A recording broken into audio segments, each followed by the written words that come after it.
नमस्कार विद्यार्थी मित्रांनो, बघा 1997च्या ASO परीक्षेमध्ये जो आहे एक प्रश्न विचारण्यात आला होता. तर प्रश्न काय होता की choose the correct alternatives to complete the sentence, म्हणजे योग्य ते ऑप्शन निवडून जे आहे ना वाक्य पूर्ण करा. आता बघा वाक्य काय होतं, इट हा वाक्याचा काय सब्जेक्ट आहे, थर्ड पर्सन सिंग्युलर आहे. म्हणजे इथं जे आहे ना तुमचं जे काही व्हर्ब असेल ते सिंग्युलर यायला पाहिजे. बघा कंटिन्युअसली म्हटलेलं आहे. कंटिन्युअसली म्हणजे काय की काल पण होता, आज पण होतं आणि उद्या पण होणार आहे, बरोबर आहे. मग अशा वेळेस आपण कुठला टेन्स यूज करतो माहिती आहे का, प्रेझेंट टेन्स यूज करतो. आता पुढे काय म्हटलेलं आहे, सिन्स.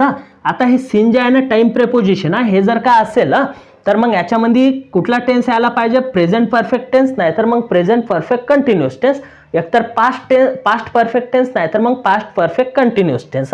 आणि यानं काय होतो, आपण प्रेझेंट टेन्स यूज करायला पाहिजे कारण कंटिन्युअस टेन्स आहे. म्हणजे प्रेझेंट परफेक्ट टेन्स नाही तर मग प्रेझेंट परफेक्ट कंटिन्युअस टेन्स येऊ शकतो. आता बघा इथं काय येणार, 6 o'clock सकाळी 6 वाजल्यापासून. आणि काय म्हटलं, धिस मॉर्निंग. मग याचा अर्थ काय होते, आज सकाळपासून जे आहे ना सकाळी 6 वाजल्यापासून काय की कंटिन्युअसली काय होत असेल, काहीतरी होत असेल. म्हणजे इथं पास्ट परफेक्ट नाही तर प्रेझेंट परफेक्ट कंटिन्युअस टेन्स. म्हणजे आज सकाळी सुरू झाली ते क्रिया आणि आता सध्या पण सुरू आहे.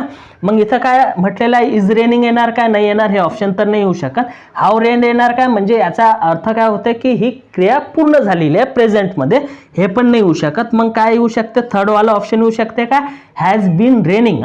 काय येऊ शकते, कारण सिन्स आहे म्हणजे प्रेझेंट परफेक्ट कंटिन्युअस टेन्स आणि धिस मॉर्निंग, त्यामुळे आपल्याला काय जाणवते की हॅज बीन रेनिंग म्हणजे आतापर्यंत चालू आहे, ही येऊ शकते. आणि हॅड बीन रेनिंग का नाही येऊ शकत, कारण की पास्टमध्ये क्रिया सुरू झालेली आहे आणि आता पण चालू आहे, हे आलं असतं जर का वाक्यामध्ये कंटिन्युअसली हा शब्द नसला असता, म्हणजे ॲडवर्ब नसलं असतं आणि धिस मॉर्निंग हे जे आहे ना हे शब्द नसले असते, तर जे आहे ना हॅड बीन रेनिंग हा ऑप्शन जे आहे ना आपलं आलं असतं. त्यामुळे आपण काय केलं की धिस मॉर्निंग आणि कंटिन्युअसली हे शब्द असल्यामुळे आपण हॅज बीन रेनिंग अशा प्रकारे हे ऑप्शन निवडलेलं आहे. म्हणजे वाक्य काय होणार, it has been raining continuously since 6 o'clock this morning. म्हणजे अशा प्रकारे जे आहे ना हे आपण आन्सर काढलेलं आहे.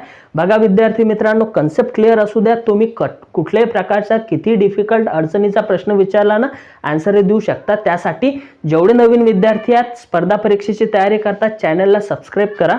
व्हिडिओ आवडला तर लाईक करा, मित्रांमध्ये शेअर करून त्यांना सांगा. सर्वांचे खूप खूप धन्यवाद माझा व्हिडिओ बघितल्याबद्दल.